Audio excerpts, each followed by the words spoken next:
बिहार में अक्टूबर-नवंबर में विधानसभा चुनाव होने की संभावना है। हालांकि अभी तक चुनावों की तारीखों का ऐलान नहीं किया गया। चुनावों के नजदीक आते ही राजनीतिक हलचल चरम पर है। स्पेशल इंटेंसिव रिवीजन यानी एसआईआर और मतदाता सूची से नाम कटने के विवाद के बीच राजनीतिक दलों ने अपनी रणनीति तेज कर दी है।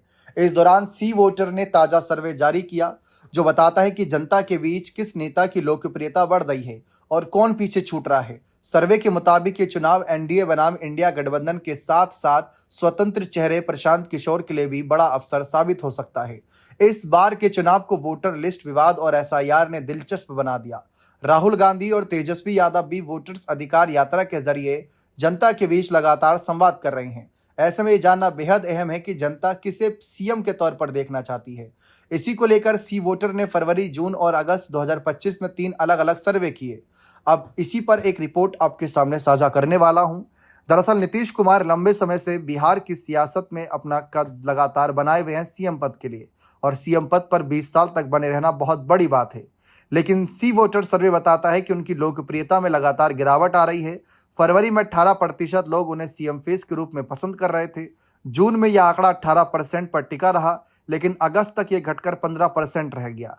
एनडीए के दूसरे चेहरे चिराग पासवान और सम्राट चौधरी हैं। चिराग पासवान फरवरी में 4% पर थे, जून में अचानक 11% पर पहुंचे, लेकिन अगस्त में 10% पर आ गए। सम्राट चौधरी फरवरी में 8%, जून में 7% और अगस्त में 10% है। यानी एनडीए के नेताओं का आंकड़ा इससे मिलाएं तो टोटल 35% बनता है, लेकिन नीतीश काफ़ी पिछड़ रहे हैं। इसका मतलब यह है कि एनडीए में फिलहाल कोई बड़ा चेहरा नीतीश कुमार की जगह नहीं ले पाया। तेजस्वी यादव इंडिया गठबंधन से सबसे बड़े दावेदार माने जा रहे हैं। सर्वे के तीनों चरणों में वे नंबर 1 पर रहे।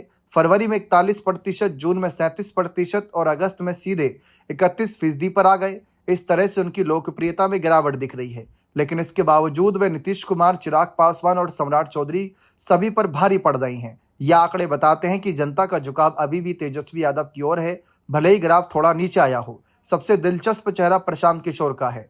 उनको फरवरी में 15% वोट मिले, जून में यह आंकड़ा बढ़कर 16 हो गया और अगस्त में 6% की बढ़ोतरी के साथ 22 पर जा पहुंचा। यानी उनकी लोकप्रियता लगातार बढ़ रही है। अगर यही रफ्तार रही तो नवंबर तक वे बड़ी चुनौती बन सकते हैं।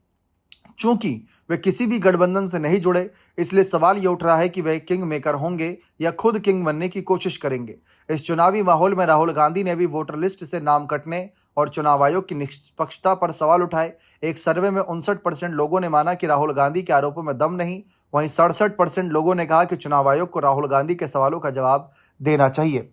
यह मुद्दा सीधे तौर पर वोटरों को प्रभावित कर सकता है और चुनावी समीकरण बदल सकता है। बने रहें चैनल के साथ। बहुत बहुत शुक्रिया।